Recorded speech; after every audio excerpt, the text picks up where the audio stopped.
What's up, everybody? Andrew Cooper here, and we are back for another 1 hour psychotic breakdown of another division. And I'll tell you what, man, I love doing these shows. I love doing these articles because it gets me ready for what's next in the process, which is free agency.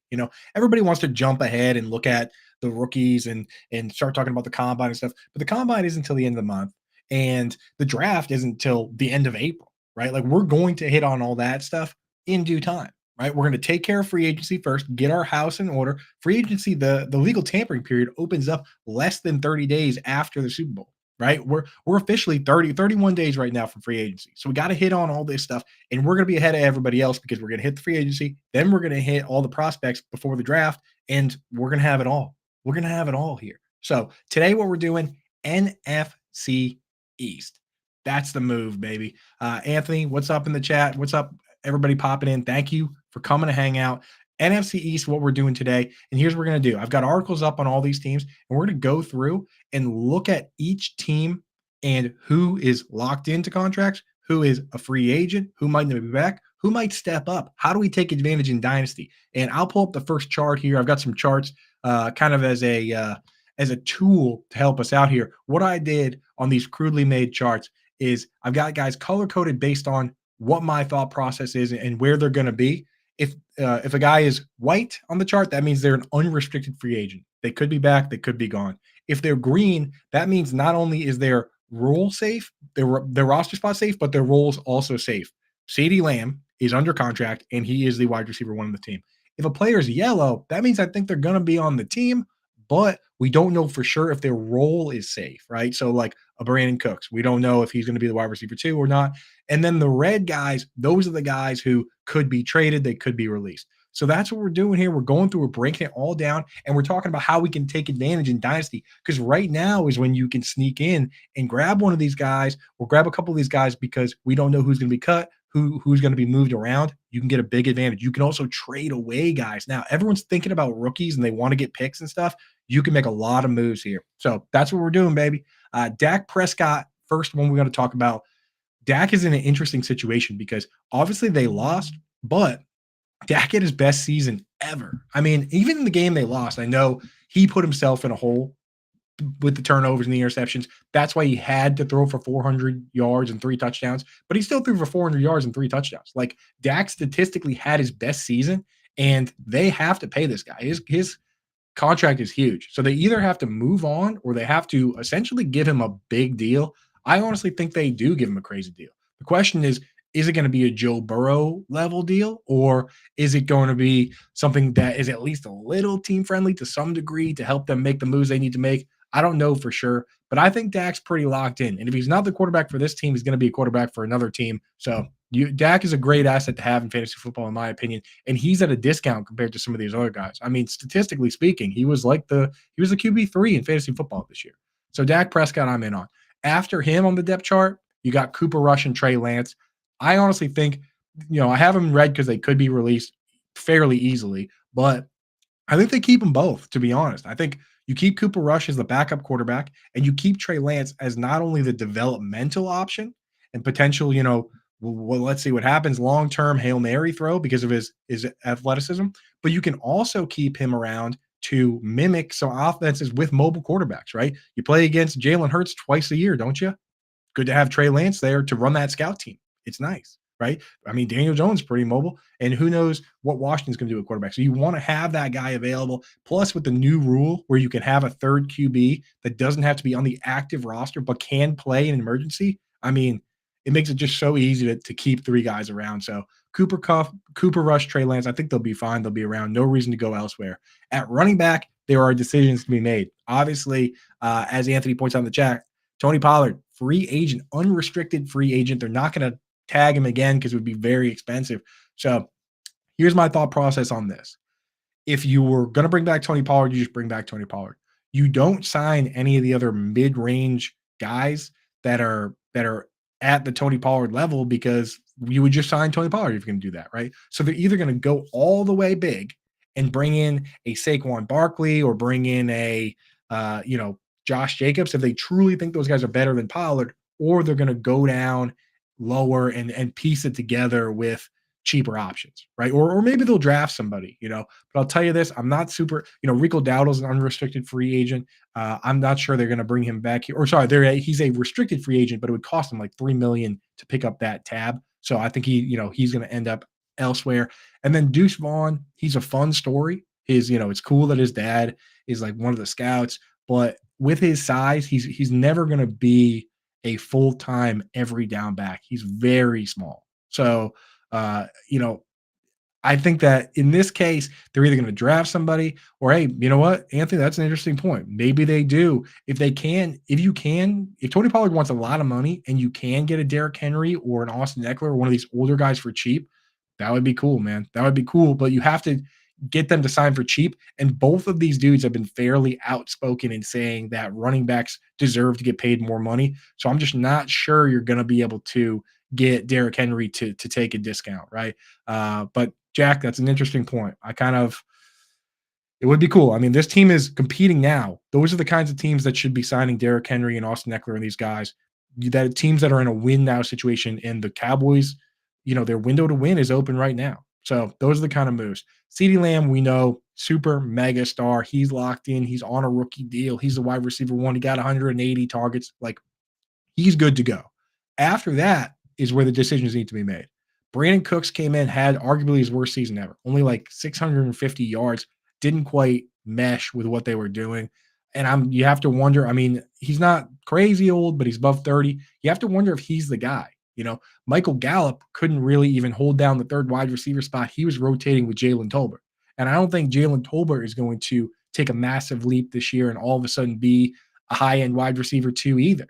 So now you have to ask yourself, does this team go out and get another wide receiver two to be the guy opposite CeeDee Lamb? The draft is probably the way to do it. We know Jerry Jones loves that. So maybe they do go through the draft. If they were going to try and do it in free agency, I mean, you're talking like, they're not going to pay up for T. Higgins or Mike Evans or Michael Pittman or any of those guys. DJ Chark's probably the next best, split end, but he's not better than Brandon Cooks or Michael Gallup. And then, it's like Calvin Ridley's out there, Marquise Brown. I'm not sure, man. I'm just not sure free agency is the way to go for this team, especially with their cap situation. I think the draft is the way to go. What's up, Mile High Luke? Thanks for popping in, brother. Happy Friday, man. Yeah, so that's how I look at it, man. Kevontae Turpin is fast. He's more of a return man, field stretcher. And then, like Jalen Brooks, David Durden. David Durden, he had an uphill battle as it stood as an unrestricted free agent, and then he tore his knee up. So he could he could be cut for guys like that. Any of the guys that are undrafted free agents or signed from the practice squad, just know that those guys can be released for like nothing. So even though they're under contract, like David Durden needs to make this team from scratch. Those guys can often be released for like $900,000 in savings, which, in the NFL isn't all that much, but almost $1 million in savings and only, like 10K in dead cap. So Jalen Brooks, David Durden, they need to make the team from scratch. I think this team should draft somebody. That's why we're for free agency at wide receiver, not really a huge move there. Yeah, and Michael Wilson is under contract, but Hollywood Brown, I mean, that's interesting. But again, this team, when you look at the cap space right now, they're actually 14 mil over the cap. So they need to work out a long-term extension with Dak Prescott that pays him a lot of money and also eases the cap hit. It's entirely possible, but that's what they would need to do to bring in like a Calvin Ridley or a Marquise Brown or a T. Higgins or something like that. At tight end, Jake Ferguson, I haven't been a massive Jake Ferguson fan, but his job is pretty safe because you look around and the best free agent tight end is Dalton Schultz. And if they wanted Dalton Schultz, they could have had Dalton Schultz. They're not going to go out and bring him back all of a sudden. After that, it's like Hunter Henry and Gerald Everett and Noah Fant. Those are kind of lateral moves. So do you go out and make a lateral move for an unknown that you have to teach the plays to and everything, even while Jake Ferguson is under contract? I don't think so, man. So the only way Jake Ferguson is getting supplanted is if they go and draft a high-end tight end like Brock Bowers or Jatavian Sanders or something. But like, why would they do that? There's really no need. So Jake Ferguson, for fantasy purposes, it's actually pretty simple. If you think that this team kind of just rolls what they have and CeeDee Lamb and Jake Ferguson are the top two targets on the team, you like Jake Ferguson. You're going to acquire Jake Ferguson. if you think that this team is going to add a second pass catcher or a wide receiver too, that's going to be ahead of Jake Ferguson on the pecking order, then you want to trade Jake Ferguson away. Honestly, it could go either way, but right now, he feels like a fairly safe asset, I guess. He's the kind of guy, Jake Ferguson, when you look at comparable players, right? It is Dalton Schultz, it is Austin Hooper, it is Hunter Henry. In fact, he's a little bit slower than Austin Hooper. These guys, when they get a lot of targets, they can be fantasy relevant and be high end fantasy players. I guess the high end comp would be Zach Ertz. Zach Ertz runs a 4.74. Jake Ferguson ran a 4.81. So you look at Zach Ertz, and when he gets peppered with targets, which he had multiple seasons with 100 plus, he had a season with 150 targets. He only had one 1,000-yard season at 28 years old because he's not particularly fast. He doesn't run high A-dot routes, doesn't have a ton of yak, so that's what you're looking at for Jake Ferguson. His ceiling is capped to some degree because he's not fast the way Evan Ingram is or George Kittle or Kyle Pitts. Kyle Pitts had over 1,000 yards on 68 receptions. Jake Ferguson this year had 71 receptions. He had just over 700 yards, right? So that's the deal with Ferguson. If you think he's going to get peppered, you like him, especially in full PPR. If you don't think he's going to, then you move him. That's it, man. Luke Schoonmaker, he's green on here because his job is safe. It's safe as a blocking tight end. Luke Schoonmaker, if you can trade him in your dynasty leagues, I would. He was used to block on over 20% of his pass plays. That is not good. That's not a good sign. That's how you figure out who's going to go down the Drew Sample path and who's going to go down the the Mark Andrews path. Where Mark Andrews as a rookie played like 40% of the snaps, 35% in fact, but he was used as a wide receiver. Isaiah Likely right now, even as a backup tight end, only plays wide receiver. Whereas Luke Schoonmaker as a backup tight end is blocking on a huge number of pass plays. It is possible for him to be fantasy relevant, but he has to take the Dallas Goedert path where he's has to be such a good blocking tight end and then prove that he's a good enough pass catching tight end that they make him the full-time tight end. It's a very difficult path to go through. We've seen it happen, though. It takes a while. Dallas Goedert worked for him. You look at Delaney Walker behind Vernon Davis. I mean, it took him until he was 30, but when he finally got a chance with the Titans, he was great. Martellus Bennett had some years where he was a blocker early on and then became a guy. So that's the path for Schoonmaker. I'm not trying to wait on that, so I'm moving him, dude. If you can move Schoonmaker, do it. And then Peyton Hendershot, man, he could be cut for next to nothing. If any, he just kind of helps out in the slot. He's like a Anthony Ferkser, Cameron Brate type slot only tight end. Just, he would need somebody to really believe in him and pick him up and make him the guy there. So everybody just tuning in, thanks for popping in. We're going through all the teams in the NFC East. If you look at this chart here, green means they're locked in, both contract and their role.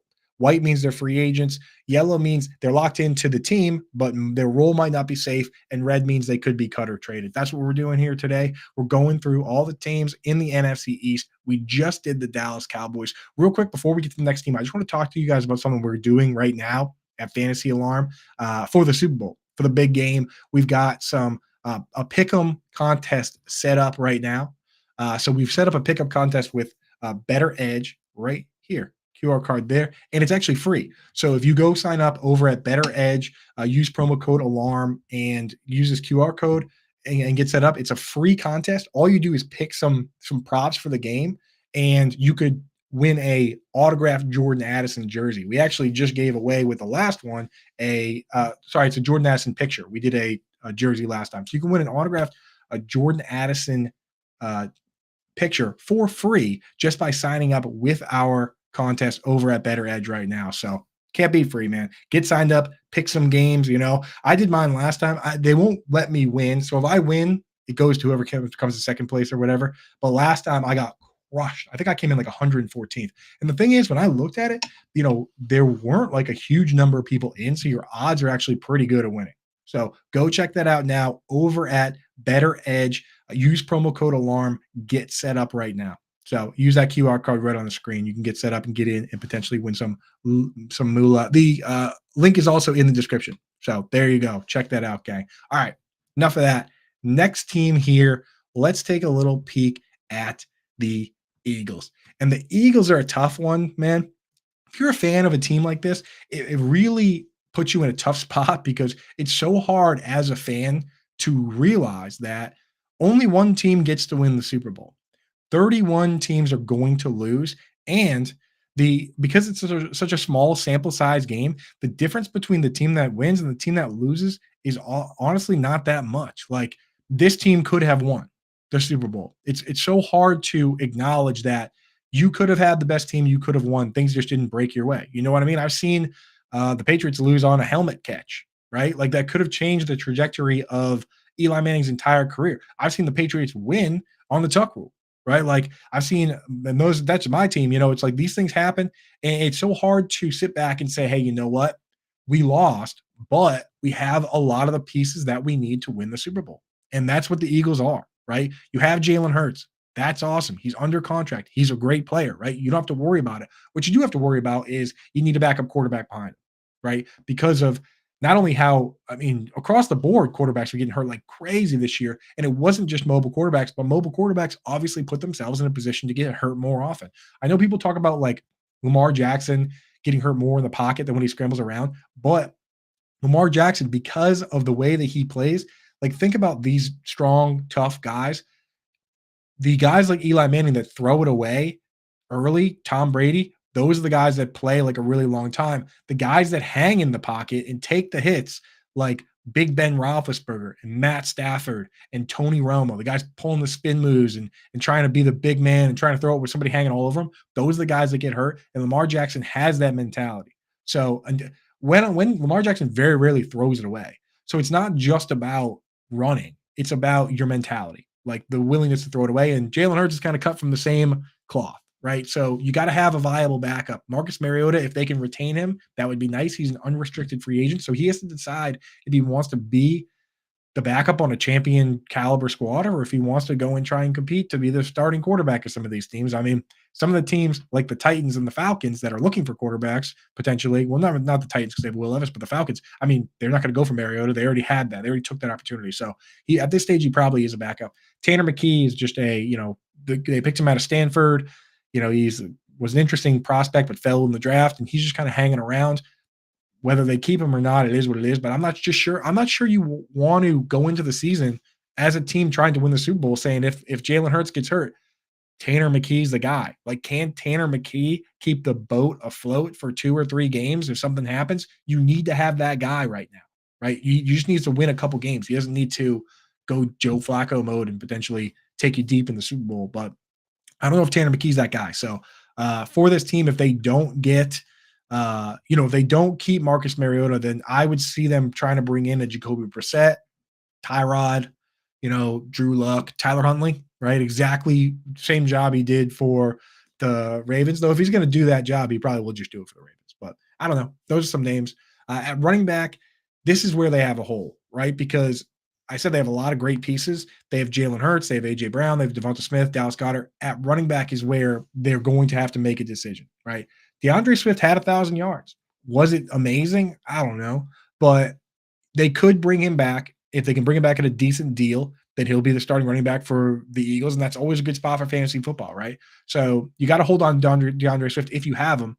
This team, again, because they have DeAndre Swift as an option, they're not going to go for like a mid-tier guy. So they're either going to piece it together like they did this year with high-risk options, right? Or they're going to go big. It would be fun to see them go out and get Saquon Barkley or Josh Jacobs or Derrick Henry or somebody and go big, right? That would be awesome.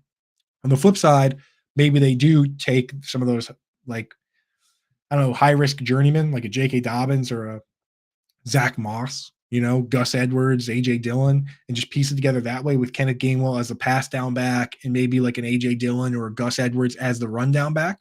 That could be the way they go. I don't know. But, I would love to see them go after a big dog. It would be cool, especially like a Derrick Henry, do running the RPO with Jalen Hurts, Trebone.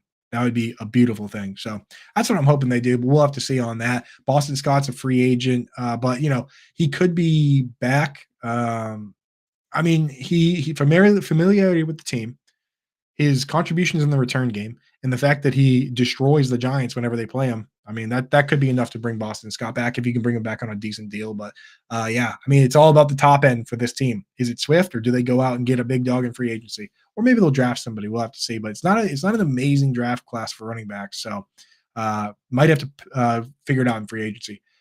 At wide receiver, AJ Brown and Devonta Smith locked in. Got to be happy with those two guys, man. The question is what happens at slot, right? Last couple of years, it's been Quez Watkins. They've tried all the Zacchaeus. They tried Julio Jones. Britton Covey. He doesn't really it doesn't really matter whether he's on the team or not, to be honest. Like, he's just a death piece. But like, all those guys are free agents, and I just sit back and I say, okay, maybe it's Quez Watkins. Maybe you bring Julio Jones back just as like a guy that plays every once in a while. But they need like a real full. And the thing is, maybe they don't even need a real full time slot guy, because you throw so much to AJ Brown and Devonta Smith and Dallas Goedert. You don't need to go crazy bringing in a high end guy, because there's not really enough targets to go around to everybody. That's the thing, is that like, if you go out and pay Marquise Brown or Calvin Ridley, who are the targets coming from, right? They almost just need the best guy that can block or whatever, or just whoever to fill that role, like a Tyler Boyd or Quez Watkins, So, or maybe they go through the draft, but I don't think they should go crazy trying to get like, they're not going to win because they bring in some special slot guy. They have other holes they need to fill, like linebackers, right? So like, that's my thought process there. Dallas Goedert, to me, is a guy that I'm looking to sell, to be honest, because in Dynasty, he's never actually finished where we think he is. Like, we rank him like top 5, 6, 7 every year, and he never finishes higher than 7 or 8 or 9. He's been hurt 5 years in a row. Over the last 4 seasons, and this is the biggest misconception, is people think, oh, Dallas Goedert, he's big. He's an end zone, red zone target. He's really not. He only has 11 end zone targets total over the last 4 years. Donald Parham this year alone had like 8. And there's a bunch of guys that start that had double digits just this year, right? The year that, and we're talking the last 4 years, the year that he had the most was 4 years ago when Carson Wentz was the quarterback and he had 4, right? He's 2 or 3 end zone targets for this guy a year. He's not a big end zone touchdown scoring guy. So Dallas Goedert really isn't the guy that you think he is from that standpoint. He lives on screens.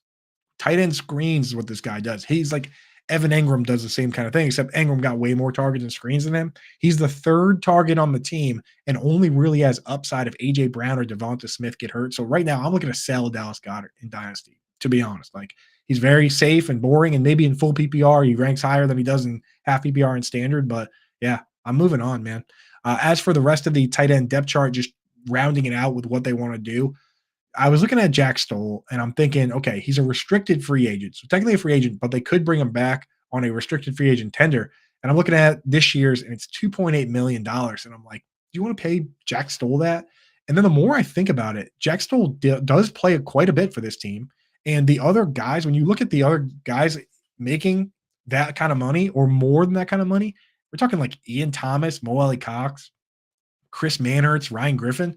Like, it actually doesn't sound like a bad deal for Jack Stoll. So instead of paying him $2.8 million on a restricted free agent deal, I would try and work out a deal for a couple of years for him, closer to like $2 million a year, $2.5 million a year, and say like, hey, instead of 1 year, 2.8 mil, let's do 2 or 3 years at $2 million a year, 3 years, 6 mil, to bring back a blocking tight end, a good blocking tight end, and just get it done and figure it out. You know what I mean? So, yeah, I don't see why they wouldn't do that. Grant Calcaterra, I expect him to be back as well. He's under contract on a rookie deal, and this dude played on 5 different special teams units, all of them, right? So it's like, why not bring that guy back? No reason not to. The guy that's not showing up on the chart here that's likely out, Albert Akwe-Bunam, I didn't put him on. I didn't go to the 4th level on these charts just because it's annoying, right? It makes it makes it difficult to read. And Alberto, I think, is going to be gone, to be honest. Like, he's completely unrestricted free agent. They have easily 3 guys that they like. If they don't bring back Jack Stoll, they're blocking tight ends lying all over the ground, the Drew Samples of the world and all these guys. So it's really, there's no reason to bring back Alberto. Hopefully he catches on somewhere else and does a little something, because he is an athletic tight end. And, I always hang on to athletic tight ends like that, with that run like 4.5 40s, because you never know, right? Again, we've seen these guys bounce around. You just need to find the right landing spot and the right person. But I hope he doesn't hang around with the Eagles, because he didn't really play, right? Dallas Goedert's locked in. So that's about it for the Eagles, man. Just think a little bit of retooling and they're right back in it. I want to see them go in at running back. I don't really care if they go in at slot. That's it. Again, in between here, try and make this quick for you guys, but we do have a lot of fun stuff for the Super Bowl. We're talking dynasty stuff here. We're talking fantasy football, stuff that I love. I mean, we've been talking about this one game all week, and it is the big game, and it does decide who the winner is. But there is one way to make it a lot more fun for yourself, and that's a Super Bowl tradition, which is squares, right? You have to go out and get yourself some squares. Normal squares, though, are kind of boring, in my opinion. It's just like random, oh, what did I get? What happens next? We actually have a cool contest that we teamed up to do that has a little more gamesmanship in it. QR code is right here for it. It's on Better Edge as well. So if you're already set up to do the other contest, the free one to get the Jordan Addison autograph picture, then you might as well just do this one too. It's super cool. It's called Auction Squares. And what it is instead of picking the square and then you just get a random number, you can actually bid on the numbers you want, right? So it's like we all know that 0-0 is one of the best ones, 3-0, those type ones, but you can buy some of the other ones for as low as $1, right? And the more money that's in the pot, the more money goes out to the winner. So if you go and they say, oh, I'm going to throw a buck on 7-2, or I'm going to throw a buck on like 8-2, which is like, very rare, but it does happen sometimes, then you might win a huge pot with only a buck because not everybody's putting in a buck. Some of the ones like 0-0 is going to go for probably a lot of money. I don't know. The minimum you can win is 500. So no matter what, there's going to be at least 500 in there. But if the pot goes higher than 500, you could potentially win more. So use this QR code, get set up with promo code ALARM and play Auction Squares with us over at Better Edge. It's going to be a lot of fun. I can actually play this one because it's like a pool, right? So I can get in. I want to get in and play this one. This one's going to be cool. I can't win the Jordan Addison thing, but I can win this one. So I'm being there, bidding up. I've been listening to the Sirius XM show with Howard Bender and Jim so I can find out what Howard's final score prediction is and just slowly start bidding that up. So keep an ear out for that. I'm not giving mine out until the last minute, but I'll be in there. So that's super cool. Auction Squares. Check that out, man. All right, next team here. Why don't we do the Giants next? Let's do the Giants, and then we'll come around to Washington. Giants are in a very, very interesting situation at quarterback here because they gave this big contract to Daniel Jones. I didn't want them to do it. I was pretty adamant about that. You can go through quick outs and alarm fantasy football and pretty much everything I've said going back to the Evan Engram days that, like, I just don't trust this guy as a pass thrower. I think he's a decent runner, but, like, giving him the bag after 1 year. They didn't pick up his fifth-year option, meaning they were kind of on the outs on him, and then they turned around after 1 year where he threw, 14 touchdown passes and 11 picks or something. It was just like he threw 24 touchdown passes as a rookie, and the last couple of years it's been like 10, 11, 12. I mean, good Lord. And then they turned around, gave this guy the bag, and now kind of the worst case situation here is that, he gets hurt, and if he gets hurt next year, then it's even worse because, you have all these things in the contract that makes their money guaranteed if they get hurt. It's why the Raiders benched Derek Carr the year before last. It's why the Broncos benched Russell Wilson this year. Because if Russell Wilson got hurt, a bunch of that money gets locked in and becomes guaranteed. I mean, they're already committed to Daniel Jones, but now it's like they're questioning whether Jones is going to be the guy. He's coming off this crazy knee injury, so he might not be ready to go or at full speed to start the season. And they don't have a high draft pick, so it's not like they can go out and draft a high-end prospect either. So very tough situation. And Tommy DeVito's not the guy. I'm sorry. As much fun as it is, you know what I mean? He's not the dude. And Tyrod Taylor isn't either. I mean, Taylor is a good coach on the field type backup guy that will get another gig somewhere else, maybe even compete, but he's not the guy. So I say you let him walk. Here's what I would do. This is what I'm doing if I'm running the Giants is I look at Daniel Jones, and we don't know if this is the dude or not, right? With Evan Engram, he was a top 5 tight end with Eli Manning. With Daniel Jones, he was nada. And then last 2 years with Trevor Lawrence, he's been a top 5 tight end. So we at least have one kind of reference point here that makes me say, that's kind of weird that this guy is very good with these other quarterbacks, top 5. And with Daniel Jones for multiple years, he was not. You know what I mean? Play calling, whatever, could be part of it too. But we don't know what kind of guy Daniel Jones really is. So I would go out and try and grab one of these mid-tier free agents and put them in the room with Daniel Jones, right? And say, okay, is Daniel Jones that much better than this player, right? So I'm talking go out and get a journeyman, a Gardner Minshew, or Drew Lock, Sam Darnold, Tyler Huntley, right? Like Drew Lock, man, he looked good, man. He looked good, and you get him for cheap and put him in the same room as Daniel Jones. And if it's even close between these guys, if you bring in Gardner Minshew and he is putting the screws to Daniel Jones in the competition, you might not find out that Gardner Minshew's your guy. What you might find out is that neither one is, and that's actually great information to have. If you find out that Daniel Jones isn't that much better than Gardner Minshew, now you can say, oh, whoops, Brian Dable is a great coach, and that's why Daniel Jones was able to run the ball for 700 yards. It's not because he's Josh Allen; it's because we have a great coach. And now you go out and you get the next guy, and then you're awesome. I mean, it happened with the Chiefs. The same situation happened with the Chiefs where they had Andy Reid and they had Alex Smith, and they were winning 12, 14 games and going to the playoffs, and they couldn't get it done because Alex Smith was just okay, right? He was even slightly better than okay. But Andy Reid's a great coach. And when you get a great coach with a great quarterback, then great things happen. And that could be the case with the Giants, where Brian Dable was such a good coach that Daniel Jones in the first year looked good, and then they made the mistake of paying him a lot of money, and you can still get out of it. You can still get out of that. So for this 1 year, I say you bring in a Minshew or Drew Lock or Sam Darnold or something like that, and you maybe even draft like a mid-tier quarterback in free agency. They have Jacob Eason technically as an exclusive rights free agent where he can be kept for a song. Maybe keep him around. I don't know. But you go out and you do that, third or fourth round, fifth round quarterback to compete with all these guys, and you see what you got. If Daniel Jones is that much better than all those guys, maybe you stick with Daniel Jones. And if he's not, then he's not, and you learn something. So that's it. That's my Daniel Jones, Drew Lock rant for today. At running back, this is an interesting one. I mean, this year, I think they have to do kind of a bridge year. They're not going to win, dude. I think they thought maybe they could win this past year. You bring back Barkley, you bring in Darren Waller.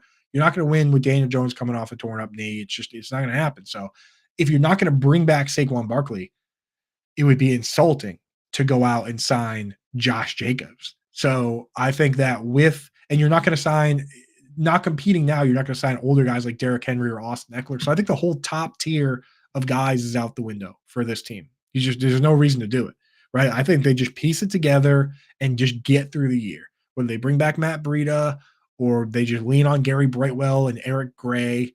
Gary Brightwell plays a ton of special teams, so he'll probably be back. Eric Gray's on a rookie deal. He's not on the chart because, again, I don't like having 4 players on the chart. What do you want me to tell you? I don't like it. So, but Eric Gray, kind of interesting. If they do go with a rookie, just a full skeleton crew, maybe Gary Brightwell and Eric Gray get a bunch of carries. And if that happens, I would turn around and sell Eric Gray in your dynasty team immediately. I mean, the moment it's announced that Saquon Barkley isn't coming back, you should probably sell Eric Gray for anything you can get for him. That's my thought process on running backs drafted in that range. If they are going to bring in some guys, I say they go with, again, full reclamation projects, right? Like just bring in some of the younger guys or mid-20s guys, if possible, 25 or under, and see if, see if a guy catches on and if he's cool, right? Better Boss in the chat. Great example, Damian Harris. Yeah, like a Damian Harris, and say, hey, you know what? Maybe this guy with us, he can figure something out. Maybe J.K. Dobbins, right? Injuries kind of derailed him. He's going to be a free agent. The Ravens can't trust him, so they're going to maybe let him walk. DeAndre Swift or Antonio Gibson, right? Antonio Gibson's still only 24, and he returns kicks. Clyde Edwards-Helaire, A.J. Dillon, I don't know. Get creative, right?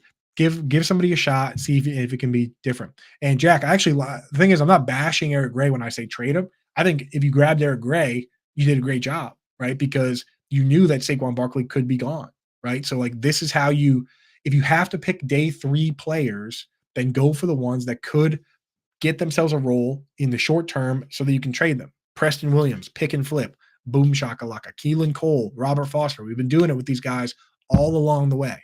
The one time it didn't work was Amon-Ra St. Brown, where they did tank and he did get a bunch of usage, then you trade that guy. But it turns out that he's actually a super mega star and everybody just missed on him in the draft. But if you do that enough consistently with these type guys, you'll get more back than you lost. Like if you go through the entire list of guys we've been saying to do that with, like I said, Keelan Cole, Robert Foster, Preston Williams, Terrell Pryor on that skeleton crew, Kenny Britt on the Rams skeleton crew, Darnell Mooney, Jacoby Myers, like even these guys that did a little something, if you took all those day 3 guys and moved them when they were hot, then you would have got back so many first, second, third round picks, even the third round picks, Aaron Jones, Chris Godwin, those guys all came from the third round. Terry McLaurin was a third round pick for me in one of my leagues. Like you could have got so much back that it's worth it to just flip those guys. Even if you every once in a while you do one of the guys somehow against all odds turns out to be Adam Thielen. You know what I mean? Like that came out of undrafted free agent, came out of nowhere. Like the hit rate on those guys is like 5%. So you're doing yourself a big favor.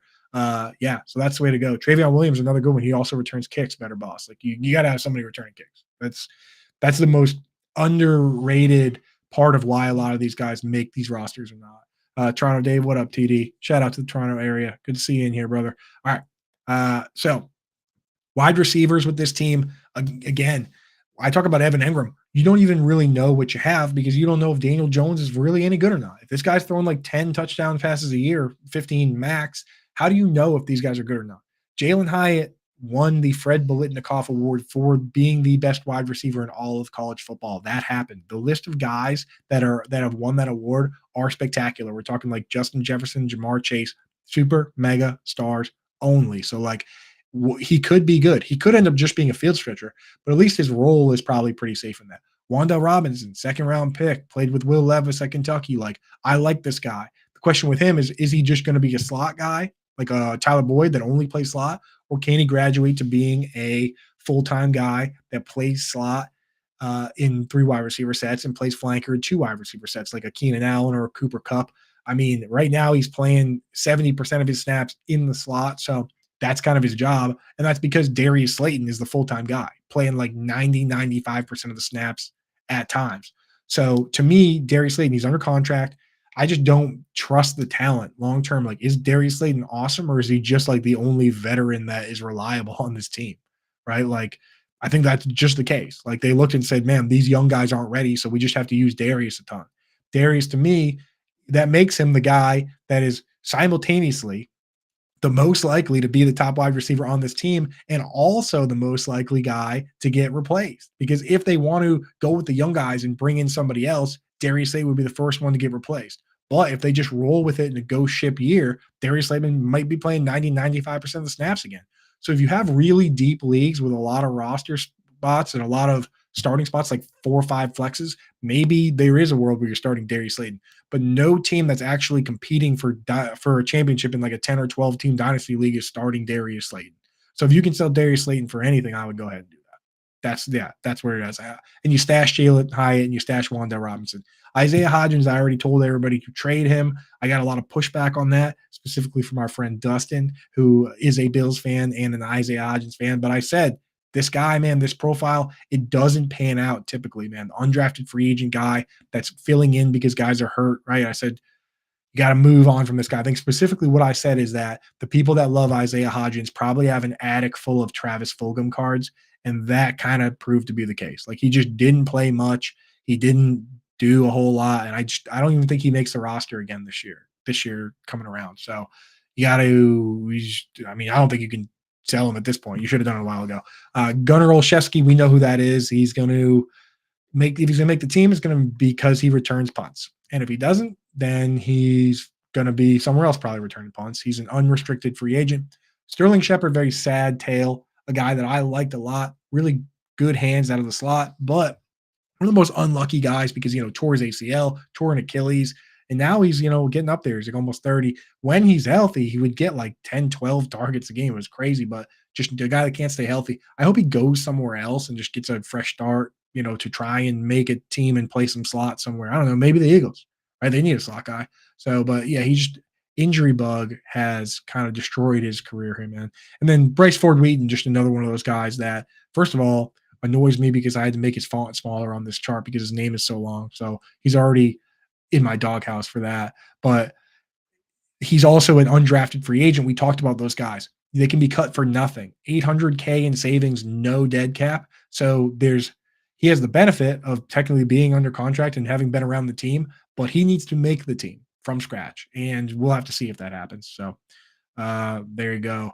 At tight end, just to wrap this team up, Darren Waller, very interesting. He could technically be released. If they release him, it will be for $6.2 million in savings, $7.8 million in dead cap. We've seen that puts him like right on the line where it could go either way. They could let this guy go. They could keep him. If they do keep him, I'll once again be interested in fantasy football. I will go to the loony bin with Darren Waller, and you can come with me if you want, but you don't have to, because this guy has what has been described as a genetics hamstring issue, right? And I'm sure there's a better way to say it, but it's like it's an issue that, and Cooper Cup might be dealing with something similar where it's the way his body is made up. He's going to continue having these hamstring issues. And now there's like scar tissue and all this stuff where he's very dangerous. But here's my thought process in Dynasty, right? In Dynasty, it's totally different from redraft because you can go out and trade as many picks and players and things you want to get as deep of a team as you want. So I have no problem having Keenan Allen and Darren Waller on my team because when they're healthy, I start them. And when they're injured, I start someone else, right? My teams are loaded up with good tight ends. I have a problem of having too many good tight ends and no one wants to trade for them. So I have a tough time deciding who to start each week. But unlike in redraft, where you just kind of draft one tight end and then figure it out later if you're that kind of person, then it's hard to draft a guy you can't trust. But in Dynasty, if you have Darren Waller, you just go and get somebody else as your backup and say, oh, if Darren Waller gets hurt, I start this other guy. But you still get all the good games from Darren Waller. So I'm going to stick with it, man. I'm in. I'm buying. Call me crazy. But tight end is a position that I've had the most success with. I'm telling you that Darren Waller, there's so many boring middle of the pack guys in the glob of tight ends that you might as well go for a guy that when healthy is the top target on his team. There's not a lot of those guys out there. And if he gets hurt, then we'll just figure it out. We do every year. We just invent tight ends, wherever, the Trey McBrides and the Sam Laportas and whoever we got to do, Logan Thomas and Evan Ingram and Mark Andrews and all these guys that came out of nowhere that now are household names, but for a long time you could get them for free. George Kittle was a 5th round pick. He was on waivers in every single league. Nobody drafted George Kittle in Dynasty. You added him off waivers. And we'll find those guys. So don't worry about that. Darren Waller, go out and get him. Daniel Bellinger, he's a reliable blocking tight end. And if Waller gets hurt, he can step in. So he's locked on in this team.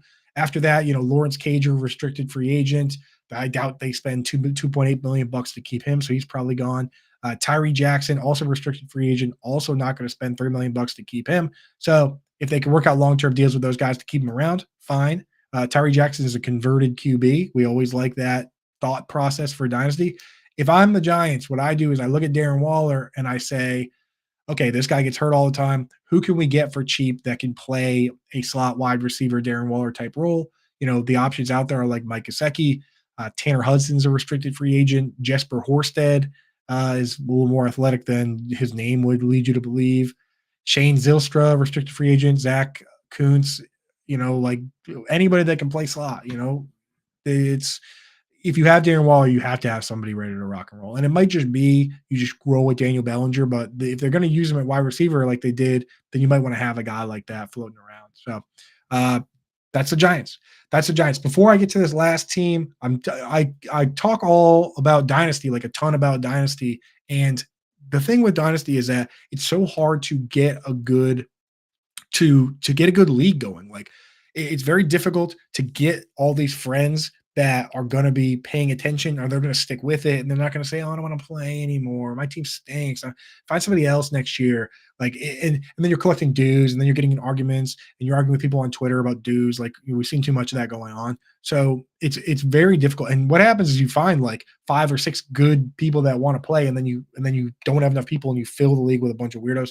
So what I like doing, honestly, at this stage is if I'm going to play Dynasty, I want to play on a nice, clean, serious, professional site, and I go to FFPC to play, right? FFPC has never had a league fold. Eric Bachman over there told me that. He's like, if somebody has to leave a league, we just fill it. So your option is you can go and do a startup and like Jack said in the chat, you start it and then you go and you figure out who you're going to take from the top down. And if you want to do like a long rebuild or, a long-term team, or if you want to try and win right away and get a bunch of vets, you can do that, or you can adopt an orphan team.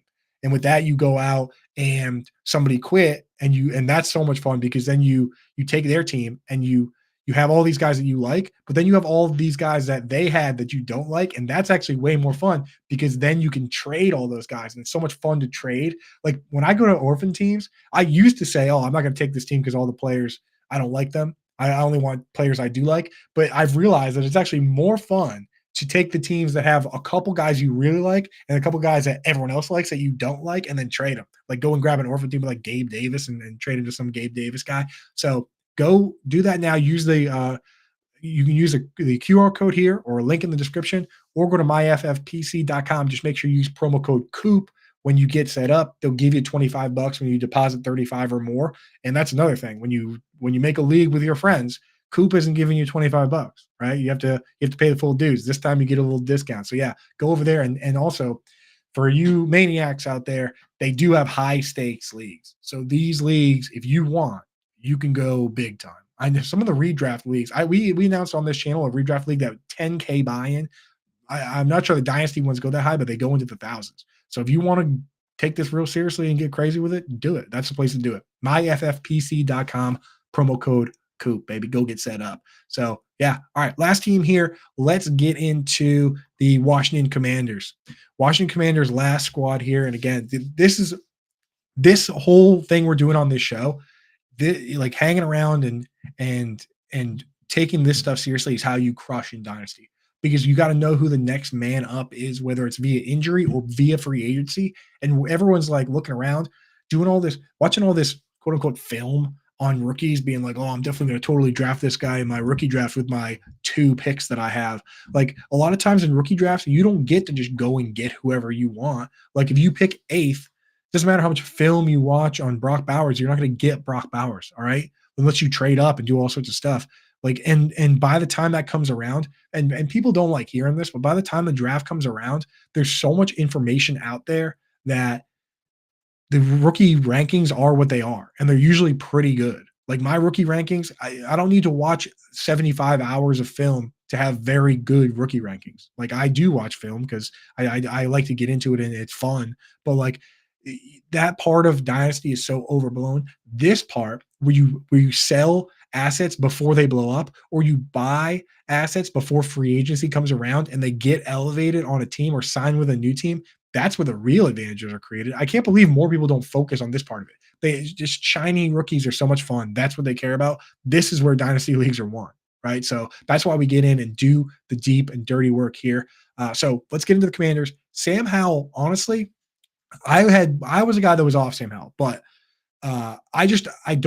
he never got a fair shake, honestly. Like they had so much cap they were rolling forward. They didn't go crazy, getting him extra weapons. They traded away 2 key pieces of the defense mid-season, right? In Montez Sweat and Chase Young. Like this new regime, they were going to put their stamp on this organization by picking a quarterback. And Sam Howell, like many 4th and 5th round picks, that's what happened. So that's why I was in favor of trading these guys. I always try and trade these guys like Desmond Ridder and Davis Mills and Sam Howell because the odds of them succeeding are incredibly low. The best, over the last 40 years, the best third round quarterback is Russell Wilson, and the next best are like Chris Chandler and Matt Schaub. And that's in the 3rd round. For every time there's a Dak Prescott or Kirk Cousins, there are a million guys that do nothing from the 4th and 5th and 6th rounds, right? Like Brock Purdy is a miracle. So like if quarterbacks aren't drafted in the 1st round, I'm usually not that interested. 2nd round, maybe. You got some more hits in the 2nd round. 3rd round, forget it, dude. Sam Howell was always climbing an insane uphill battle. And now they're going to, with the 2nd pick, draft Caleb Williams or Drake May or Jaden Daniels or wherever they feel like taking. And that guy's going to be the starting quarterback, and Sam Howell is going to be in the Davis Mills spot where he's the backup. And the only way he's going to be viable is somebody completely face plants whoever they take, because he's under contract and they'll probably just want him to be the backup quarterback under contract. Unless he somehow like demands a trade and gets his way out of there, I don't think it's going to happen. So Jacoby Brissett, I let him walk. There's a lot of teams that could use a Jacoby Brissett. This team, when they draft a rookie quarterback, probably not one. I mean, maybe they do want to go out and get a veteran to help with their young quarterback, but Jacoby Brissett's probably just going to be too expensive for that. Like he's kind of a competitor, man. Like you can go get like a Josh Johnson or a Blaine Gabbert, Matt Barkley, these guys that have been around and they know they're a backup and they have no interest in being the starter. That's kind of what you want. So I can see that. Jake Fromm, whatever. He's they can keep him for very little. He's been bouncing around the practice squad, but you don't need to have that guy around. So excited to see who they take and what's going to go on. I'm especially excited to see who they take because I'm a Patriots fan. So I hope they take the wrong player and then the right player goes third. I hope it's like a, Bryce Young versus CJ Stroud, but that's my personal fandom. From fantasy football standpoint, I hope they take a really good player because Terry McLaurin deserves it. I'm gonna skip running back real quick, talk about wide receiver because Terry McLaurin, this guy, 1,000 yards, no matter who is quarterback. Like, I would love to see what Terry McLaurin looks like with a real quarterback. I'm going to be honest with you. Like, Andre Johnson played with terrible quarterbacks forever, and we never really got to see him play with a high-end quarterback. I want to see Terry McLaurin play with a high-end quarterback now. So I hope that whoever they take hits. Terry McLaurin, he's a buy Dynasty for sure. He's a good player. Same with, like, I think Deontay Johnson, also another player that just had played with bad quarterbacks, and I think he's got bigger upside than that. So we like these guys, especially in PPR. John Dotson, very interesting player. I'm not usually in on these type players because he's a contested catch guy, and you need to have somebody willing to throw it up for grabs to a play like this, right? You look at his rookie year, and they were willing to chuck it up to him. He had 11 catches on 11 receptions on 18 contested catch opportunities, scored 7 touchdowns, and he only played like 10 or 12 games, but they were willing to chuck it up to him. Sam Howell liked to run around, so he wasn't really a guy that's going to just take the snap and throw a fade ball and say, hey, get it or don't get it to John Dotson. I mean, like, that's just not his style of play. So he only got caught 4 contested catches. He played the whole season, only caught 4. The year before last, he played 10 games, caught 11. Just that style of quarterback isn't going to do that. So you need somebody who's willing to do that, like, Justin Herbert throwing it up to Mike Williams. The thing is, guys like this are usually much more valuable in best ball or standard because they rely on big chunk plays and they rely on contested catches and they rely on touchdowns. And that's not as predictable week to week as a guy that's just getting peppered with targets. So John Dotson, you got to know your format, whether you're going to try and catch this falling knife or not. And again, if they bring in a third wide receiver, he could be the guy that gets pushed out and becomes a part-time player. You have Terry McLaurin as a full-time guy, and then you have another guy that's kind of a smaller slot guy that stays out there all the time in 2 tight end sets. And then John Dotson comes out in 3 wide receiver sets and plays on the outside and pushes, McLaurin or the other guy into the slot. Some teams do that. So I do worry a little bit. He was a first round pick. So I think you still hold on to him, see what happens. But, again, format specific. In full PPR, I think I would try and cash out on Dotson. Rest of this depth chart, you're going to have somebody returning kicks, right? So Byron Pringle can return kicks. Jamison Crowder returned every single punt for this team. So if Jamison Crowder's gone, you need somebody to return punts. Curtis Samuel is an unrestricted free agent, and I couldn't believe it. I tweeted the other day. He's only 27 years old. He's been in the league for 7. He was such a young prospect. He's been in the league for 7 years, and he's 27 years old. He's younger than Terry McLaurin. Terry McLaurin is 28. So Curtis Samuel is going to go somewhere and be a slot guy. Maybe this new regime likes him, and he's a slot guy here. But the reality is he's a Ron Rivera guy. He played for Ron Rivera with the Panthers. He played for Ron Rivera when Ron Rivera came to the Commanders. Now Ron Rivera is fired, and he's an unrestricted free agent. So if he's going to make the team, he has to make it on his merits alone. If Ron Rivera ends up somewhere, I wouldn't be surprised if Curtis Samuel also ended up there. But Curtis Samuel probably the best slot wide receiver on the free agent market. It's like him, Tyler Boyd, unless you want to take like a Calvin Ridley or a Marquise Brown and move them into the slot. So Curtis Samuel is going to land somewhere, and I'm actually interested in Curtis Samuel for Dynasty. Like, if I can get him for cheap and sneak him somewhere, he's only 27. He can get some carries. He can do some creative stuff. The right quarterback. I mean, if Curtis Samuel went to like Patrick Mahomes or something to play out of the slot, yeah, boy. Byron Pringle, journeyman, had his chance with Patrick Mahomes, had his chance with the Bears. Again, kick returns. If he's gonna make the team, it's because Antonio Gibson returned kicks and Gibson's gone. So that's the thing there. Deep on this depth chart, you got Mitchell Tinsley and Dax Milne. I like Tinsley better. Tinsley made the team. If I wasn't a crazy deep dynasty league, which I am, and I had to pick between these two fellas, I would pick Tinsley because he made the team to play wide receiver. Dax Milne made the team because he can catch punts. Not even return punts, just catch them. and he got hurt and hurt his groin and missed like the whole year pretty much. So these guys could make the back end of the roster. Tinsley has the best shot of being a real wide receiver though of the two. So now we're getting into the real deep cuts here. I mean, we got like only a couple of minutes left here. I don't know. We're talking about Mitchell Tinsley a little too long. Brian Robinson at running back. He's green on the chart. The question for Brian Robinson, I was actually out on Brian Robinson and I was wrong. Like he proved that he can catch. I didn't think this guy could catch. Right? He had like no receptions the year before last. And this year he comes out has a bunch. So the question with Brian Robinson is Brian Robinson like it's not is he going to have a role? He's going to have a role. Does he have the full role, which would be awesome. With Antonio Gibson gone, like he could just be the full every down back, and that'd be great for fantasy. Worst case, they bring in another pass catcher, and then Robinson's your early down back, and you have another pass catching back. Well, I guess technically worst case is this new regime goes crazy and signs Saquon Barkley or Josh Jacobs and completely vaporizes Brian Robinson, which is entirely possible. Or they draft somebody high end pick, and then you got real problems. But I don't know, Brian Robinson. I've come around on this player because I look around and I say, hey, why not? What like at the very least, you keep Antonio Gibson, where you sign like a Ty Johnson. Ty Johnson can catch passes, he can return kicks. Chase Edmonds, Dare Agumbawale, Dare Agumbawale. That's JL Garofalo from Front Yard Fantasy, and BDG has that song permanently stuck in my head. But yeah, so I mean, you do something like that, or Chris Rodriguez can,